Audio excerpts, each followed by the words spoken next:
አንዱ ፍርድ ቤት አይቻለሁ ብሎ ሊመሰክር የምስክር ቦታ ይዛል። ዳኛ ይጠይቃሉ። የተከበሩ ምስክር እገሊትን ሲገሉ አይተዋል ሲባል ክቡር ዳኛ አላየው። ታዲያ እንዴት ገለዋል ብለው መጡ ሲባል ተጠርጣሪ አይደል ጠርጥሬው ነው።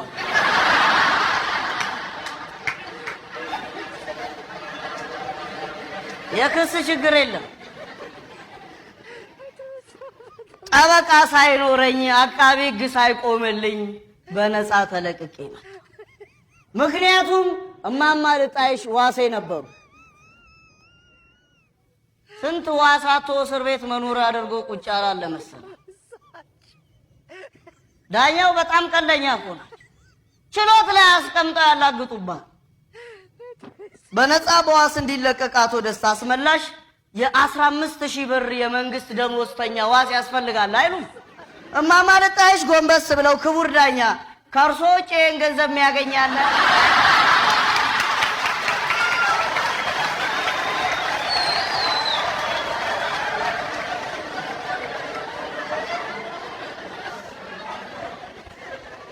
በቀጠሮ ብዛት ከመመላለሴ የተነሳ ክሴን ሁሉ ረስቸው ነበር።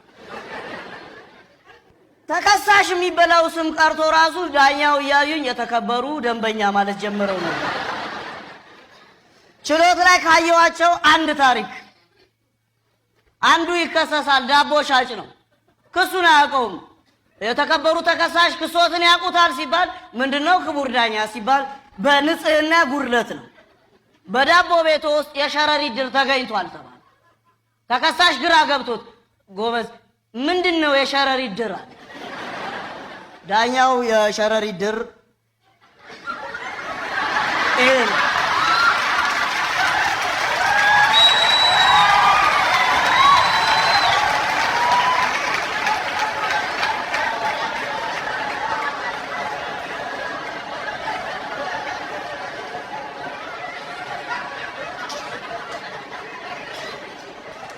ይቀጥልላል። ሌላ ችሎት ደግሞ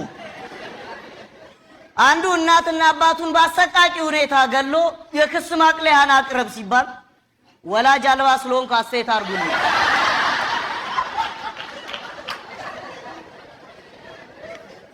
ህሊና በስም ብቻ ቀርቷል። እንደው ሌላው ይቅር፣ ሰላም እንኳን ሚኒስቴር ሆኖ ይቅር።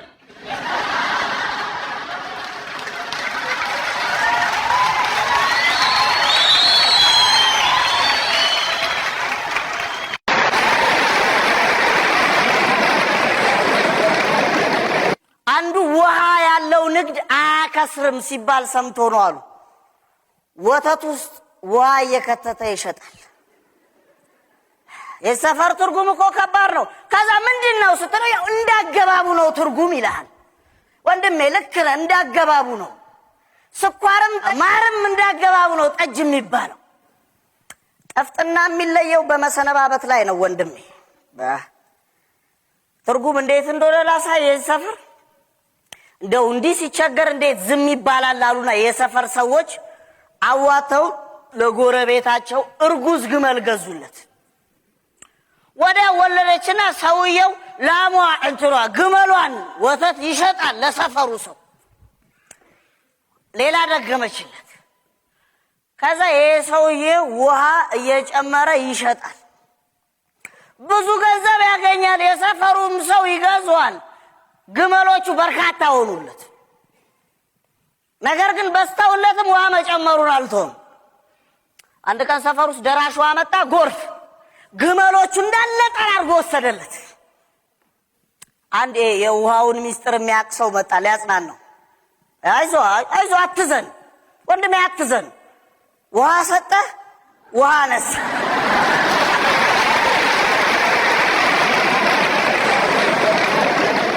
የብሔር ብሔረሰቦቹን መንገድ ማን ያውቀዋል?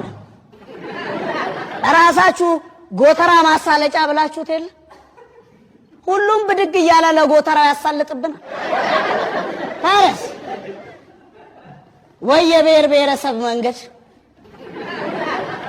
አልመች ስንላቸው የቄራውን መንገድ ያስይዙንና ደና አርገው ይቃረጡናል። ሲሆንላቸው የአብዮት አደባባይ መንገድ አስይዘው መፈክር አስነግበውን በጠመንጃ በኩል ይልኩናል። ለምን ብሎ ጥያቄ የጠየቀውን ወደ ኋላ መለስ ብለው ወደ ቃሊቲ ይወስዱታል። እነሱ ሲመቻችላቸው በቦሌ በኩል ባህር ይሻገራል። እኛ መፈክር ይዘን ዘላለማችንን አብዮት አደባባይ ቆመን አንዴ በድህነት ባህር ጠለል በታች አንዴ በሰላም እጦት እርስ በርሳችን ተደፋፍቀን ስንኖር ተከተሉ ያሉንን የሄድንበትን መንገድ ማናቅ ሁሉ መጣን ሲሉን በተቃወምንባቸው መፈክር እዛው አብዮት አደባባይ ቆመን ተቀበለናቸው ወደ 4 ኪሎ ትንሽ መለስ ብለን ወደ መገናኛ እንሂድ ካልን እዛው በሽብር ምክንያት ሰማዕት ሆነ ትጎበኛለህ አለበለዛም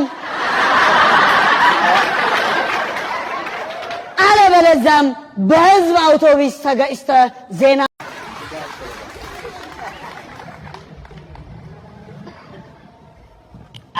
አንዱ ከወዳጁ ጋር ትግል ገጥሞ ነው አሉ።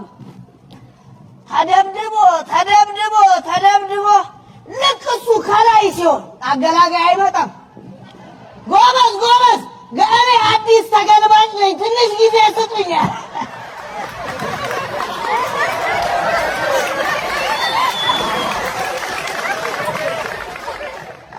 እውነቴን እኮ ነው። አሁን ህዝብ መሸለም የለበትም። ምን ነጥቶ ነው?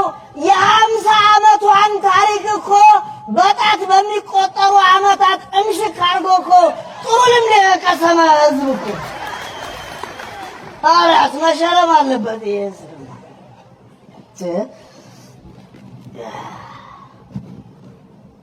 ከኔ በምን እንደሚለይ ታውቃል? ለምን እንዴት ብሎ አይጠይቅ። እኔ ግን ሁሉ ጊዜ እጠይቃለሁ ለምን እንዴት ብዬ። ብዙ ሰው አለ ግዑዝነቱን ለመሸሽ ግር ብሎ ግለሰብነቱን ትቶ ግር ብሎ መቃወም፣ ግር ብሎ መደገፍ፣ ግር ብሎ መሄድ፣ ግር ብሎ መምጣት፣ ግር የሁለቱም ባጃጅ ሹፌሮች ጨዋታ አልሰማህም? እንደዛ እኮ ነው የወረድነው እኛ። አንደኛው ባለ ባጃጅ ቤንዚን ጨርሳበት እየገፋ ሌላኛውን ይጠይቀዋል። ወንድሜ ነፍሴ ቤንዚን የት ነው ያለው አለው። ያኛው በመስኮት ወጣ ብሎ አረብ ሀገር።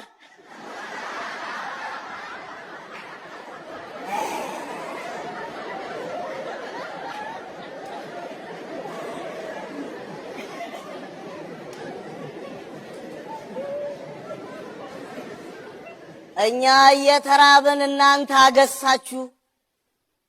አሁን በቅስቀሳ ሰበብ ይበሻሸቁናል። በኋላ እኛ አንጀታችንን አጭሰው ሊያበሽቁ። ሁለት የቀበሌያችን እጩዎች በቅስቀሳ መድረክ ላይ እየተነጋገሩልን ነው። አንደኛው የምርጫ ምልክታችን ሻማ ነው። እንደ ሻማ ቀልጠን ነው ሰፈሩንና ህዝቡን የምናገለግለው አይደል። ሌላኛው ተፎካካሪ ቀጠለና የምርጫ ምልክታችን ክር ነው። ያለ ክር ደግሞ ሻማ ሊበራ አይችልም።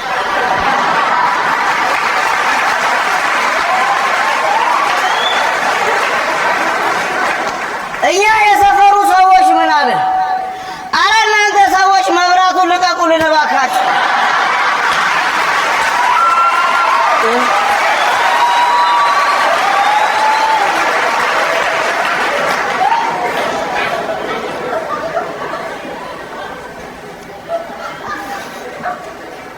የሻምበል የምርጫ ምልክትን ስሰማ ነው የደነገጥኩት። ጧፍ ነው አይልም? የምን ጧፍ ነው? ለሱማ ክብሪት ነው እንጂ ማድረግ ያለብን ቁስሎቻችን ላይ የለኮሳረን ሲያጨርሰን የነበረው ጠጅ ቤት መቶ ቅስቀሳውን ሲሰራ በዚህኛው ምርጫ ከተመረጥኩ የህዝቡን ጥያቄ በሙሉ ለመመለስ አይልም። አንዱ ብድግ ብሎ እናንተ ሰዎች በኑሮ ውድነቱ አልሞት ስንላችሁ በሳቅ ልገሉ ነው አይደል?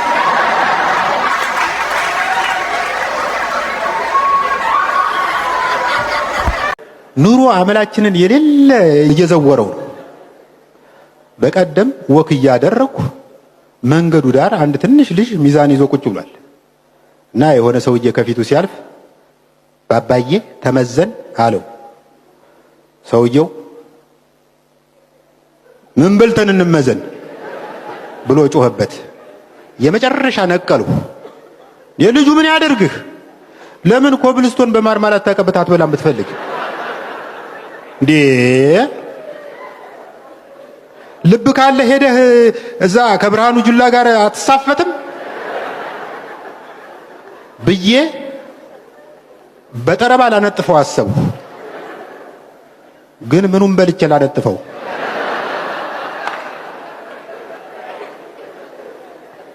የዘንድሮ በየአይነቱ እንኳን ለድብድብ ለስድብ የሚሆን አቅም አይሰጥም። ዘንድሮ ያልኩት ወድጄ አይደለም። ድሮ በየአይነቱ ስናዝ የአይነቱ ብዛት እንጀራውን ስለሚሸፍነው ወጥ በድርድር እናስቀንስ ነበር።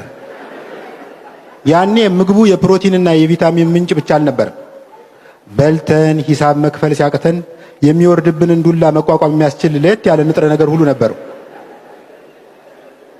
ዛሬ በየአይነቱ አዛለሁ። 3 አይነት ያመጡልኛል። ማለትም አንድ ጭልፋ ፓስታ፣ አንድ ማንኪያ ሽሮ፣ አንድ ስንግ ሳይሆን ስንጥቅ ቃሪያ ያመጡልኛል። ለማስጀመሪያ ብለው የተቀሸበ ሰናፍጭ ያቀርቡልሃል። ሰናፍጩን ተምተም አድርገህ ስትነፋው ማጅራቱ እንደተመታ ሰው ለ2 ደቂቃ ያክል ብዥ ይልብሃል። 3 አይነቱን 13 አይነት አድርጎ ያሳያል።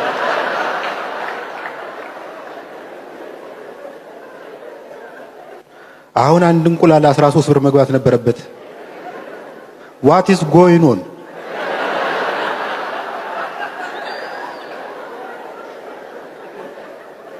ዶሮ በአገሩ የለም እንዳልል በቅጡ ሳይነጋጋ ነጠላ ዜማ የሚለቀው ዶሮ ስፍር ቁጥር የለውም።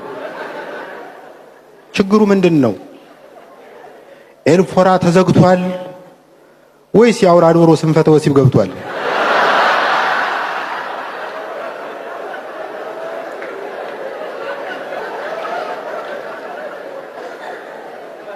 አንዳንዴ ሳስበው እንቁላል የሚለውን ስያሜ ለመጀመሪያ ጊዜ የፈጠረው ሰውዬ እንቁ የሚል ቃል ማስገባቱ ወደፊት የሚመጣው ነገር ቀድሞ ታይቶት መሆን አለበት።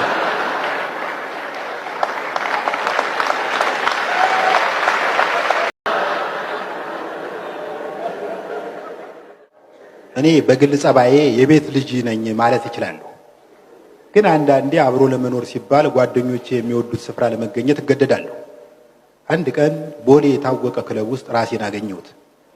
መድረክ ላይ አንድ አማተር ዘፋኝ ኦሆ ገላጋይ ገላጋይ የሚለውን የይሁኔ በላይን ዘፈን ባረጋኝ ወራሽ ድምፅ እየዘፈነው ነው።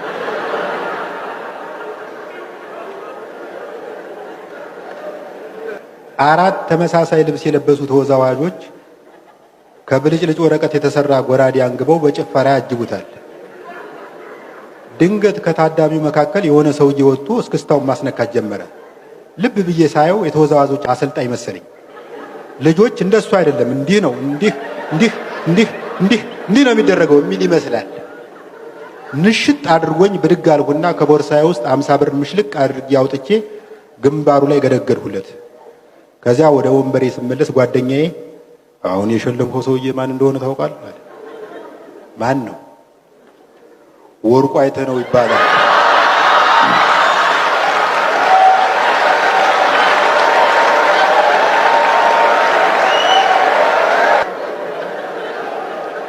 በአሁኑ ጊዜ የአገሪቱ አንደኛ ሀብታም ነው።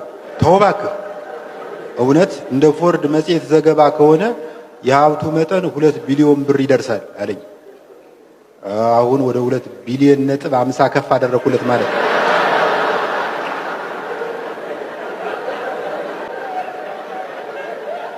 በትዳር ውስጥ ሳይጋጩ አብሮ ለመኖር ከባድ ነው። ባልና ሚስት በግልጽ ከተነጋገሩ የማይፈታ ችግር የለም ሲባል እሰማለሁ። አይመስለኝም። የምታስበውን ሁሉ በግልጽ ከተናገርክ ትዳሩ በግልጽ መፍረሱ አይቀርም።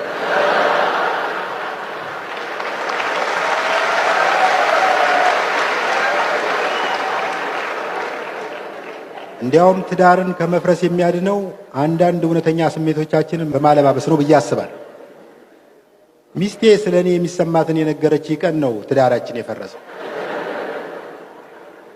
የሆነውን ዘርዘር ሳደርገው ይህን ይመስላል። በደንብ ዘርዘር ላድርግላችሁ ብዬ ነው። ልጆች ስላልወለድን ለልጅ ስም ሰጥቶ የሚገኘውን ደስታ ማጣጣም አልቻልኩም በትዳር ውስጥ እና ያንን ለማካካስ ለሰውነት ክፍሎቼ ስም እሰጣቸዋለሁ። ለምሳሌ ዓይኔን ቦጋለ ብየዋለሁ፣ እጄን ለገሰ ብየዋለሁ፣ ደረቴን ወሰን የለህ ብየዋለሁ፣ አፌን አመንሲሳ ብየዋለሁ። በኦሮምኛ አመንሲሳ ማለት አሳምነው ማለት ነው። መላው ሰውነቴን ደግሞ ባይፈርስ ብዬ ሰይሜዋለሁ። በመጨረሻ ሚስቴን ቤብዬ እስቲ ለሱ ደግሞ አንቺ ስም አውጭለት፣ ለአጅሬ አንቺ ስም አውጭለት አልኳት። የሚገርማችሁ ነገር የጠበቅኩት አናጋው ትለዋለች ብዬ ነበር።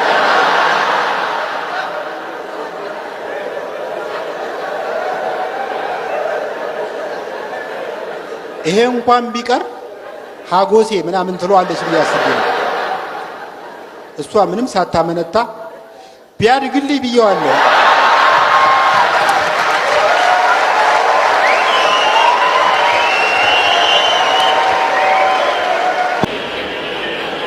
እዚህ ካላችሁ ያን ሰሞን መጠነ ሰፊ የስንዴ አዝመራ በኢትዮጵያ ቴሌቪዥን መታየት ጀምሮ ነበር እና ብዙዎቻችን ዘንድሮ በአምባሻና በድፎ ጭባጭቤ ልንጫወት ነው እያሉ ተስፋ ማድረግ ጀመር።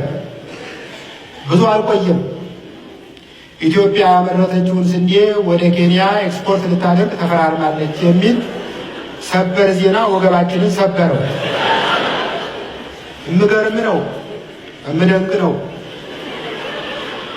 ለነገሩ ያኔ ባለስልጣኖች በየማሳው እንደ ወፍ ማስፈራሪያ እየቆሙ ፎቶ ሲነሱ አላማረኝም ነበር። የሚገርማችሁ ዜናው በወጣ ማግስት የሆነ ከአማኑኤል ሆስፒታል የተቀነሰ ኦቨር ኳሊፋይድ እብድ በማህሙድ ሙዚቃ ቤት ፊት ለፊት ቆሞ ምን እያለ ሲያንጎራጉር ሰማሁት መሰላችሁ? ኬንያዎች በሉሽ አንቺ አገሬ ስንዴ ከተራብነው በላይ ተርቧል እንዴ። አንድ ቆንጆ ምላስ ያለው በእኔ ላይ የሚጨክን ለመንግስት የሚራራ ጓደኛ አለኝ እና ይሄን ስነግረው ስንዴው ይገርምሃል፣ ዋጋ የምታወጣ ከሆነ አንተንም ኤክስፖርት እናደርጋለን፣ ምን አባት አመጣለህ አለኝ። የኤክስፖርቱን ዜና በሰማሁ ማግስት ደግሞ ስንዴ ጫነች የዩክሬን መርከብ ወደ ኢትዮጵያ እየገሰገሰች ነው የሚል ሰበር ዜና ሰማሁ። ይህንንስ እንዴት እናስታርቀው ጀለስ ስለው ተረጋጋ ጁንታው፣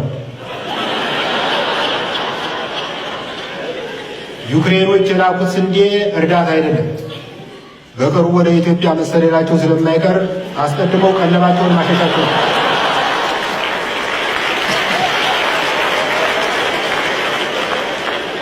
ሰሞኑን ከበድ ያለ ነገር እየገጠመን ነው።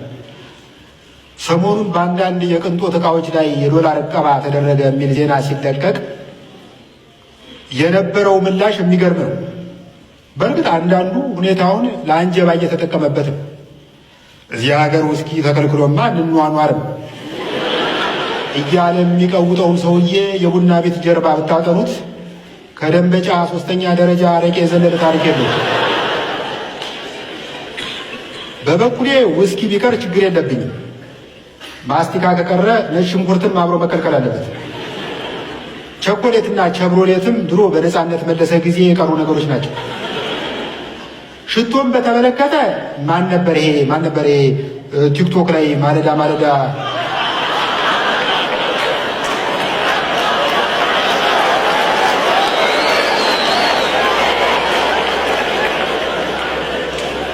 ማን ነበረ ቲክቶክ ላይ ማለዳ ሽቶ የሚጠቀመው ሳይሆን ሽቶ የሚጠመቀው ሞዴል ባለሀብት እሱን ይጭነቀው እንጂ እኔ ሲፈጥረኝ መላ ሰውነቴ ሉባንጃ ነው። ፍቅር እንደ ዝናብ ከሰማይ አይወርድም፣ የአበባ መደብ ነው በሰው የሚታነጽ በሰው የሚወድም። ተዘርቶብን እንጂ ተሰብከን አንወድም። ወዳጄ ወዳጄ የሚያቀነቅኑ አገር ያቀኑለት መች ልብን አቀኑ። ሳይወጡ ሳይወርዱ ውብ ሥራን ከውብ ቃል ሳያስተባብሩ ከዕድሜና ከምኞት ቆርሰው ሳይገብሩ ፍቅር መች ይፈልቃል በስብከት በምልጃ በየዋህ ሰዎች ሕልም። ያልጣሉት አይበስልም ያልዘሩት አይበቅልም። ሽቶን በተመለከተ ማን ነበር ይሄ ቲክቶክ ላይ ሽቶ የሚጠቀመው ሳይሆን ሽቶ የሚጠመቀው ሞዴል ባለሀብት እሱ ልጅ ነቀው እንጂ እኔ ሲፈጥረኝ መላ ሰውነቴ ሉባንጃ ነው። ያው እንደምታውቁት ወይም እንደማታውቁት በሰለጠኑ ሀገሮች በረዶና ሱናሚ የቀላቀለ ዝናብ ቀኑን ሙሉ ዘንቦ መብራት አይቋረጥም። የሚገርማችሁ የሆነ ጊዜ ላይ በኒውዮርክ ከተማ ወክ እያደረኩ መንገድ ላይ የቆመ ዛፍ ነፋስ ገፍቶት ኤሌክትሪክ ገመድ ላይ ወደቀ። አሁን ኤሌክትሪክ ይቋረጣል ብዬ ሳስብ ጭራሽ ዛፉ በራ። እንዲህ ነው ስልጣኔ። በአንጻሩ የኢትዮጵያ ኤሌክትሪክ የደረሰ አዝመራ ማለት ነው። ትንሽ ካፊያ ሲነካው እምሽክ ይላል። እኔ ብዙ አይነት አማኝ ያውቃለሁ።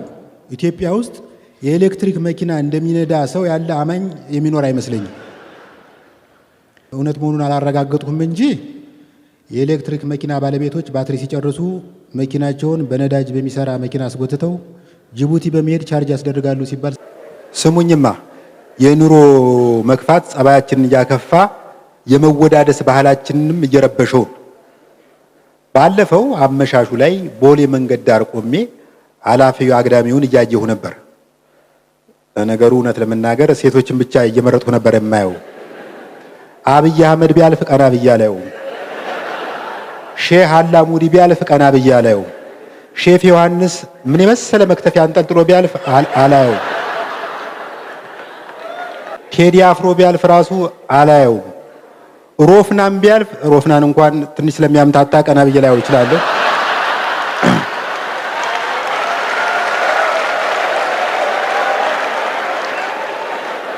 እኔ ከቆምኩበት ትንሽ አለፍ ብሎ ሁለት ጎረምሶች ቆመው አላፊ ሴቶችን ይለክፋሉ።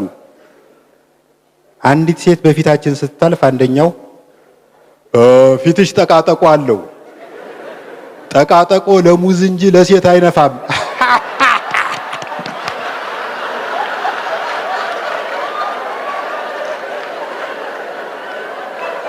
ፊቱን ዞር ብዬ አየሁት። ወይኔ ፊቱ!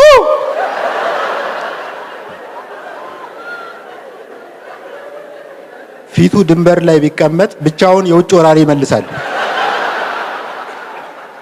ሌላ ሴት አለፈች። አለባበስሽን አስተካኪ፣ አገር አታሰድቢ አለ ሁለተኛው። አለባበሱን አየሁት። ሱሪው እንደ ብሔራዊ ሀዘን ባንዲራ ዝቅ ብሎ ይውለበለባል።